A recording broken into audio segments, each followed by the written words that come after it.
তীব্র দাবদাহ, তার মধ্যে বারবার বিঘ্নিত হচ্ছে বিদ্যুৎ পরিষেবা।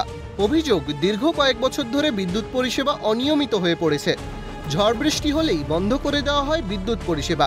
কয়েকদিন ধরে পুরোপুরিভাবে অচল হয়ে পড়েছে বিদ্যুৎ পরিষেবা। সমস্যায় পড়েছে সকলেই। বিদ্যুতের অভাবে পড়াশোনায় ব্যাঘাত ঘটছে পড়ুয়াদের। প্রতিবাদে মঙ্গলবার রাতে বিদ্যুৎ বন্টন দপ্তরের গাড়ি আটকে রাস্তা অবরোধ করে বিক্ষোভ দেখান গ্রামবাসীরা। ঘটনাটি উত্তর দিনাজপুর জেলার গোয়ালপুকুরের শাহাপুরে। সমস্যা সমাধান না হলে বৃহত্তর আন্দোলনের হুঁশিয়ারি। ঘটনাস্থলে পৌঁছয় পুলিশ। বিদ্যুৎ সরবরাহ স্বাভাবিক করার আশ্বাসের পর অবশেষে অবরোধ তুলে নেয় বিক্ষোভকারীরা। 4 দিন থেকে কন্টিনিউ এখানে মোটামুটি লাইন নাই, আর প্রতিদিন রাত্রে 3 ঘন্টা 4 ঘন্টা 5 ঘন্টা করে কারেন্ট থাকছে না। মা আছে, বোন আছে, বয়স্ক লোক আছে, বৃদ্ধা আছে, এরা এই গরমে এই পরিস্থিতিতে কি করে থাকে?